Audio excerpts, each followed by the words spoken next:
بسم اللہ الرحمن الرحیم۔ سامعین و ناظرین مکرم، معاشرے کو حیادار بنانے اور برے کاموں سے روکنے کے لیے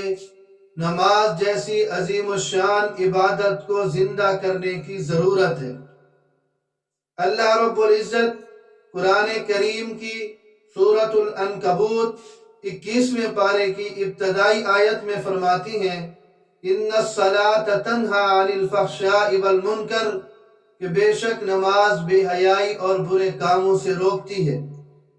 مفہوم اس کا یہ ہے کہ نماز اگر اپنی حقیقت کے ساتھ پڑھی جائے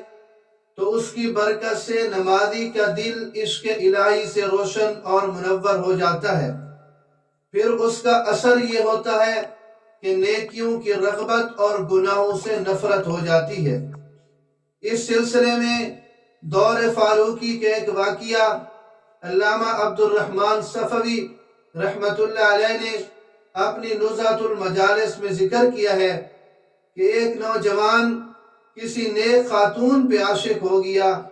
دن رات اس کے فراق میں بے قرار رہنے لگا۔ آخر ایک دن موقع پا کر عشق کا اظہار کر دیا اور ملنے کا مطالبہ کیا، تو اس عورت نے حکمت عملی سے کام لیتے ہوئے کہا کہ اگر تو یہ چاہتا ہے کہ میں تجھے مل جاؤں تو مجھے حاصل کرنے کے لیے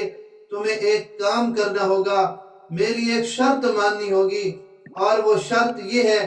کہ امیر المؤمنین سیدنا فاروق اعظم رضی اللہ تعالیٰ عنہ کے پیچھے 40 دن تک مسجد نبوی میں باجماعت نماز کا اہتمام کرنا ہوگا، اور 40 دن کے بعد پھر آگے دیکھا جائے گا مرتا کیا نہ کرتا۔ بیچارہ عاشق جو ٹھہرا،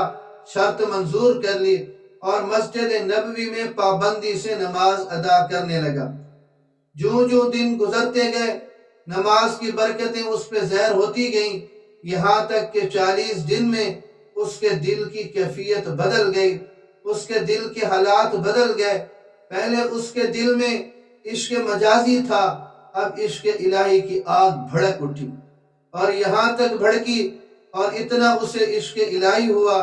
کہ وہ اس گناہ سے سچی توبہ کر کے اللہ رب العزت کا عاشق بن گیا، اللہ تعالیٰ کا وہ عاشق بن گیا۔ حضرت عمر فاروق رضی اللہ تعالیٰ عنہ کو جب اس واقعے کا علم ہوا تو فرمایا کہ اللہ رب العزت نے، بے شک اللہ رب العزت نے سچ فرمایا کہ یقیناً نماز بے حیائی اور برے کاموں سے روکتی ہے۔ تو معاشرے سے بے حیائی کو ختم کرنے کے لیے اور معاشرے سے برے کاموں کو ختم کرنے کے لیے نماز جیسی عظیم الشان عبادت کو زندہ کرنے کی بھی ضرورت ہے، عام کرنے کی بھی ضرورت ہے، اور اس میں غفلت کسی صورت بھی ہمارے معاشرے کو بے حیا ہونے سے اور برے کاموں سے نہیں روک سکتی۔ جب یہ عظیم الشان عبادت زندہ ہوگی، نوجوان بھی، بوڑھے بھی، مرد اور عورت بھی، بیمار اور تندرست بھی،